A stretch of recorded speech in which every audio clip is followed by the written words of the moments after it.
Ang sabi ni Moses, o bayan ng Israel, ang Diyos ay iisang Diyos. Iisa lamang ang Panginoon. Deuteronomo 4, talatang 6. Sabi ni Moses, sapagkat si Moses hindi naman siya hindi naman siya Pilipino, hindi rin siya Amerikano, siya ay Israelita.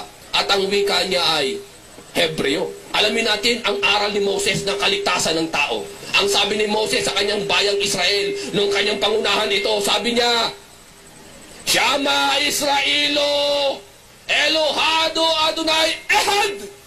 Sabi ni Moses sa wikang Hebreo.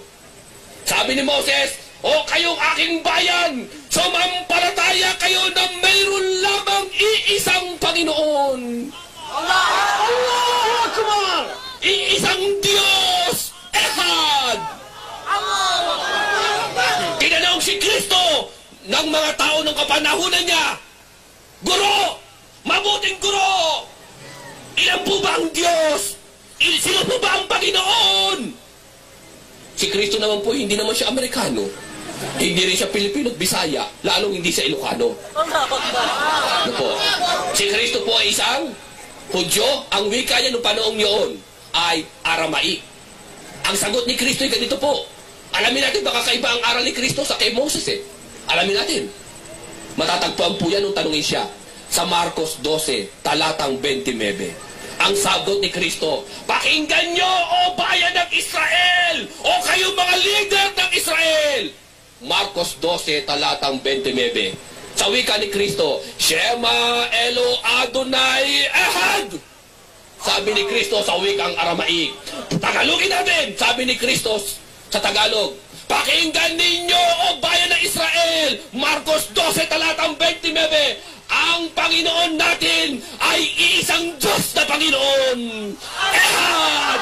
Allahu Akbar! Kung ganon, sabi ni Moses, ang Diyos ay Ehad ang isa. Sabi ni Kristo, ang Diyos ay Ehad na dapat sambahin. Baka naman iba naman ang turo ni Propeta Muhammad sallallahu alaihi wasallam. Alamin po natin, Ya Muhammad, Ya Rasul, Ya Nabi. Sino po ba ang Diyos?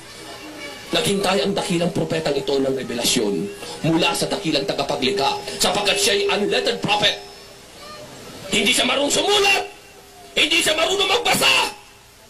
Naghihintay lamang siya ng revelasyon mula sa dakilang tagapaglikha sa loob ng 23 taon ng kanyang pagiging propeta. Hindi kailanman siya nagsalita na hindi lang galing sa Diyos. Allahu Akbar! Allahu Akbar! Nung talungin siya ng Kristiyanong ito, Muhammad, sino ba ang Panginoon?